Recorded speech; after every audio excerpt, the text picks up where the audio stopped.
Hi, I'm Kiran Banglo. I'm a Senior Program Manager in the Storage and File System team in Windows. Today I get to show you the improvements we made to Checkdisk in Windows 8. We're using two identical systems. The one on the left is running Windows 7 and the one on the right is running Windows 8. We're going to create a file using an internal tool to corrupt it, and then this internal tool will apply a metadata corruption. It's sort of a typical corruption you would see if your disk was going bad and a few bits flipped on you, and that happened to be in a metadata of a file. Then we'll try to access the file using Notepad, and you will see that the file is corrupted, and then we'll go through the flow. So first, let's go ahead and corrupt that file. Access it using Notepad. You can see that the file is corrupted. Now at this point in Windows 7, you would sometimes get notified, like you can see that the Notepad is telling you that to run checkdisk, or in Windows 8 we would wait till the next maintenance hour, but if you go to the Action Center, you can see that you can scan the file system for errors, and this scan from the Action Center will allow you to run online while you use your system, and when the scan is complete, you'll be prompted for further action. In some cases, we'll be able to fix issues online without having to take the volume offline at all or reboot the system, but in this case we'll have to actually go through and restart the system and apply the fixes. So I'm going to go ahead and restart the system in Windows 8. Similarly, we'll do the same thing in Windows 7.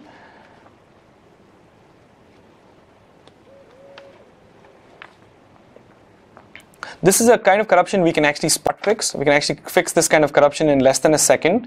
It's really hard to catch that we're even doing a fix up in Windows 8 during startup, but we'll try to in this time. It's coming up.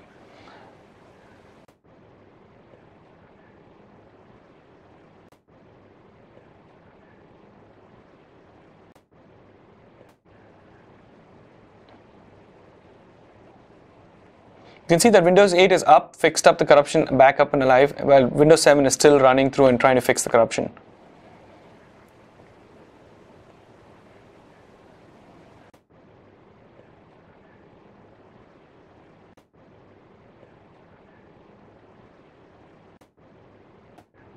We're going to apply the same corruption to a data drive, the P drive, and then we'll start a video to show that we can keep the volume accessible in Windows 8 while we're running a scan, whereas in Windows 7 we'll have to actually take the volume offline to go do a check disk.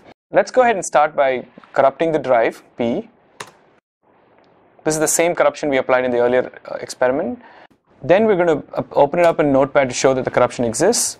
At this point, the Action Center would tell you to go run a scan. Before I run the scan, I'm going to open up the video. It's a video playing.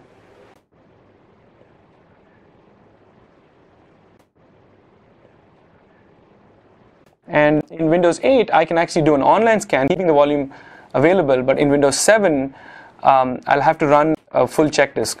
So here I'm running the scan, so basically at this point, Windows is running check disk. You can see in Windows 7, the video had to go offline because Windows 7 requires us to actually take the volume offline to do the scan. Once this is done, I can do a spot fix in Windows 8, a simple spot fix. For this, I have to take the volume offline, but very briefly, it's done. It took about a little over a second for us to go through and fix that volume and come back online. We'll go ahead and restart the videos to show that the volumes came back online and are healthy.